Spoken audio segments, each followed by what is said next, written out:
this is Jenny and welcome to my video. Today I'm going to be talking about how I've been since finishing the Cure Your Emetophobia and Thrive program, and I'll also be talking to you about how my trip to the UK went.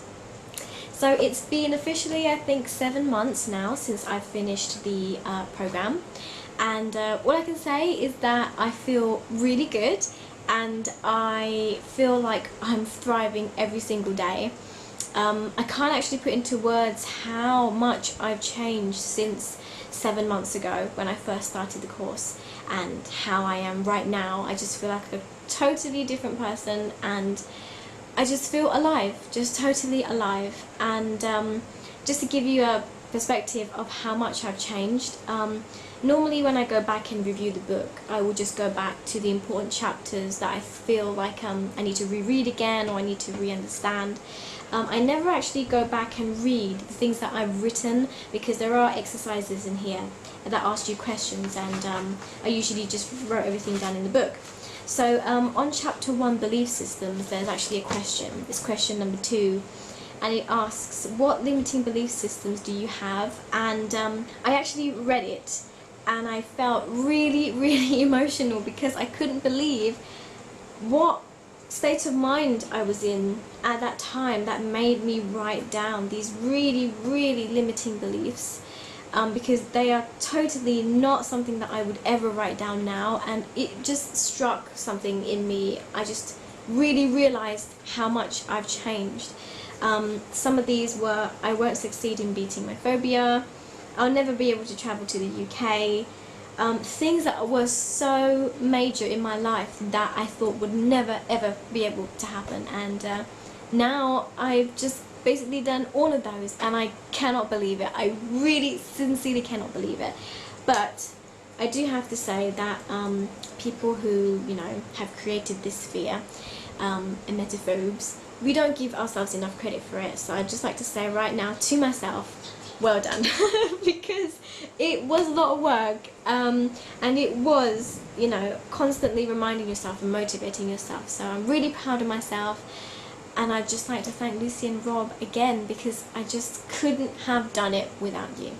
So I'd just like to kind of talk about how I've been doing these past 7 months since I finished the book, and just give you a kind of a few pointers for anyone out there who you know, wants to know how I've been getting on, how I've been reviewing and things like that. So after I posted my video, my testimonial, I had some really good feedback back, and I have a few people kind of you know, asking me questions and things, and that's, you know, I really appreciate that. Thank you so much for your kind comments. So yeah, as you know, I've been doing really good these past 7 months. I have been reviewing the book, I would say, once every 2 months.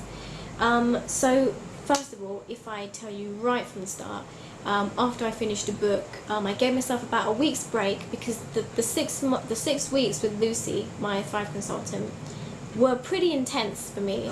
You know, I felt like I kind of rapidly went through the book with her. I was doing really well, and I just needed to give myself a bit of a break. So I gave myself a week's break, and then I went straight back into the book because in chapter 14, Rob actually does say that you should go back and review, just in case you've missed any chapters out or you want to kind of reabsorb anything, any important points that you feel would make a difference to, you know, trying to cure yourself. So I did go straight back into it. I did another 6 weeks of reviewing, and all the sticky notepads that I used to write down all the important points I still kept in my room, so I didn't take any of them out, I didn't take any of them down, I still had all of them. I even took you know, pictures with my phone of some of the important points in here just so that I could look at them if any time I felt not very confident in a certain place at a certain time, and all of that really helped, really helped me throughout the 7 months. When I first started the course with Lucy, I you know, did very small things first. So because I had social anxiety, I started out you know, just, you know, baby steps. So I first started out going to the cinema which was a pretty normal thing to do, and that was really good. And then I started challenging myself further by going up a mountain, which you might have seen in one of the videos that I did, and that was a really big thing for me because, you know, I live in Thailand, I live in Chiang Mai where it's very mountainous, and going up a mountain where the temples are is something very common to do, and I never did that. So doing that was a really big step for me, and once I did it and it was great, I just felt I could challenge myself more and more and more. And the absolutely massively big thing that I wanted to do was go to the UK, because ever since I've been here I have never been back. 12 years I think. And so I just knew that I had to do that. If I could do that, I could do anything. And it was such a big vocal point for me. And you know, I did take 7 months after that to really build up my confidence to be able to do that thing. And I just knew that, you know, I kept reading the book, I kept reviewing, I felt confident, you know, I was going out more, I went to the cinema more, didn't mind drinking. I just really tried to challenge myself as much as I could just to build up my confidence. And those very small things kind of accumulated into like a very big ball of confidence, you could say, for me to be able to finally decide, okay, I'm doing this, I'm going to the UK. So I think on July I went to the airport and I finally decided that I was going to buy tickets to the UK. Now, can I just say that when I was doing this, I kind of kept my frame of mind 50-50. So in a way, 50% of me was confident, 50% of me was actually worrying. And I know Rob and Lucy probably don't want to hear me saying this, but I have to tell you the truth. I wasn't worrying. It's such a big thing for me to do that. And what I did was, you know, I went back into the book, obviously, and you know, obsessive personalities, perfectionist personalities, that's just me. So I read it and I understood it, and what I did was I kind of kept that 50% frame of mind very loose. I was worrying about it, but I ignored it. So I kind of was like, I'm gonna go and I don't know what's gonna happen, something bad might happen, I don't really care. I didn't really want to worry myself, I didn't want to obsess about it, I just kept it very floaty and up in the air. So I took the 1 hour plane ride from Chiang Mai to the capital, Bangkok, and I said to myself when I went to Chiang Mai airport that this 1 hour plane ride is going to be the ride where I know whether or not I'm going to be able to cope or not. So I went onto the plane for what was, I think, one of the worst plane rides I've ever had. There was turbulence, it was raining, it was crammed full of people in a very small plane, and you know, the minute I was sitting in there, the minute the plane took off, coincidentally you can hear a plane now, I'm very sorry about that, I automatically felt the anxiety rising. I tried to calm myself down, I tried to really focus on myself, motivate myself, I kept talking to myself, not out loud obviously, but you know, in my mind, you know, giving myself motivation that I can do this, I can endure this, if something bad happens, if I'm sick right here, I really don't care, I can handle this, you know, no matter what. I mean, I'm not, you know, in England yet, I'm still in Thailand, I'll be able to handle the situation. So I got off the plane and I was very nauseous, I was dizzy, I hadn't been on a plane for so long, and I was feeling not very confident actually. I'm going to be totally honest, I'm going to tell you exactly what happened. So I didn't throw up or anything, I was just very dizzy. I managed to be able to buy some stuff to eat there, and I sat down, and you know, it wasn't for a couple of hours my next flight, so I just had to really put myself in a state of mind where I was just very confident and in control, even though I knew that I wouldn't be able to be in control if that did actually happen, but it did not matter because it's a normal bodily function. So I called my mum, told her how I was feeling. She doesn't know I have emetophobia, so she, you know, gave me the confidence that she could, and I phoned my boyfriend and I told him, and he knows I have emetophobia. And it was really good that he was able to read the chapter in here for the significant other.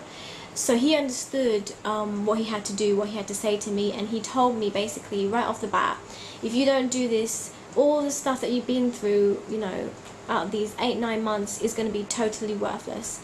And it really hit me, and I thought, he's right, I have to do this, I have to challenge myself no matter how hard this is. If I don't do this, that's it, because this is the biggest thing that I want to do. I knew that I wouldn't be able to start my life properly if I didn't go back to England, because I've always had this very emotional connection with it.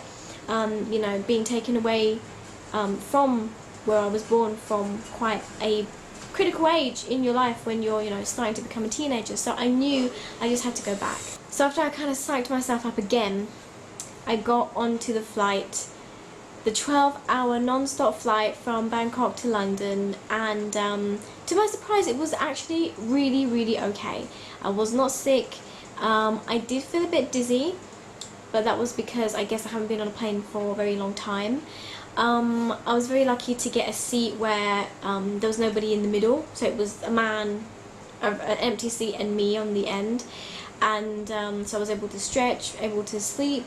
I kind of wore myself out, just kind of, you know, building the anxiety up, so I managed to sleep on the plane, I managed to eat properly, and I didn't feel sick at all. I wasn't actually even thinking about it once I actually got on the plane and things started to go, because I was so excited to get to London. And when we finally arrived and the captain said, you know, if you look below out of the window you can see Big Ben, and I felt like it was an incredible feeling. I can't even explain to you how unbelievable it felt to actually finally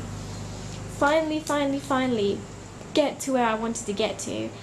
And the plane landed. Immediately when the plane landed, it did feel a bit queasy, but it was because I didn't eat anything. So I landed, got my bags, met up with my brother and sister after not seeing them for about 12 years or more actually. Was really emotional, but so good to see them. And then that was it. I got in the car and I was fine. I wasn't feeling anxious, I wasn't feeling scared, I wasn't feeling any signs of, you know, behavioral, you know, things that you do when you're starting to feel anxious regarding emetophobia. I wasn't like cleaning my hands, I wasn't looking for the toilets and stuff. I was just really happy to be there, and I could not believe it. Like, I cannot even tell you. It felt like I won the lottery. It really did. It was amazing. So the house was eerily quiet, and I had a lot of time to myself, you know, to think and to ponder. And the realization that I was there by myself, without anyone there knowing that I had emetophobia, you know, it was a new place, I didn't know what to do. That happened. You know, just the fact that I'd have to fend for myself, and how terrible it would be if I was just going to be like thrown up everywhere and be in a state. That actually really got to me for the first 3 days, and this is no lie, I'm not going to sugarcoat it. I actually did call my boyfriend and tell him that I don't think I could do it anymore. I wanted to go back. I wanted to go back that day. So I wanted to go back. I wanted to go back that day. I was seriously thinking of just going to the airport, booking another ticket back. I was not in a good state of mind. I was not feeling confident, and obviously that's understandable because I haven't been there for so long. It's a completely new place, and that kind of anxiety that I just kind of let float in the air, it was all starting to hit me now, because I just ignored it for so long when I knew it was there, when maybe I should have addressed the problem. But then, you know, my boyfriend was, you know, amazing, and I'm very lucky that he, you know, understood the problem and was able to motivate me in the correct way. He told me again that, you know, I need to stay strong, that it's just something that I've created, and I also told myself that many times, all the time, that it's just something that I created. I need to just let that go and enjoy myself, because I'm here now. I've come this far. I cannot just let it all go. It's going to be a waste of time. I need to prove to everyone, I need to prove to you, you know, the people who are, you know, beginning the course now, that it's possible. You can achieve your dreams. So I stuck it out. I motivated myself to the extreme, and I bought the book as well. So I was, you know, reading it, really going through all the things I was struggling with. And then after 3 days, after those 3 pretty bad days, I was absolutely fine. I was absolutely fine. I was going out, I was meeting up with people again, I was eating all the things I wanted to eat, I was even drinking. That's totally not me at all. I just completely let everything go. I was a completely new and different person. At the end of the 3rd week, I felt like I could literally just stay there. I felt like I was so in tune with everything. I felt so confident. So on the way back, nothing happened. I was totally fine. I was a bit anxious, but I managed to overcome it. And I landed here and it was just amazing. The whole experience was simply amazing. I've never felt like I've achieved something so great, you know, than what I've achieved so far by going there. And it was, I have no words actually to describe how proud I am of myself and how thankful I am for the Thrive program, because without it this would never have happened, and I would probably just be stuck somewhere, you know, like how I was 7 months ago. So basically, just to summarize it up, I just want to say it was hard, and it might possibly be hard for any one of you out there who is completing the program and is, you know, really challenging yourself to do something incredibly difficult, but it's not impossible. You can do it, and if you just put your mind to it, if you keep motivating yourself, and that is so important, you know, to be around people who motivate you, to motivate yourself, to constantly keep reviewing and understanding yourself so that you can, you know, fix kind of the way that you think all the time wherever you are. And that is really, really important, you know, just to keep sticking at it and to not, you know, let go of all the things that you know, the skills that you already have, these new skills that you've created. Just never let them go, and always believe that you can do it, because you definitely can do it. Yeah, I'm not actually scared to do anything, you know, really major now, because I don't think you can get more major than going on a plane to a country by yourself and, you know, being there by yourself for all those weeks. So I am so glad that I managed to do it, and you just have to push yourself. I mean, I know it sounds horrible, you know, kind of forcing yourself, but in a way, the more you challenge yourself, the more you will gain confidence. So just want to say now to everyone who is, you know, starting the book, who's, you know, midway, who's finished the book, anyone who's feeling unconfident, or somebody who has finished the book and are thriving, just, you know, whatever you do, just keep remembering to yourself that this thing that you have, it's just something that you've created yourself, and you cannot create it. Right, so I think I've spoken enough now about my experiences. Please feel free to leave me any questions or comments down below, and I'll be very happy to answer them. And I just want to say once again, thank you to everyone who's been supporting me, watching the videos, giving me really good feedback.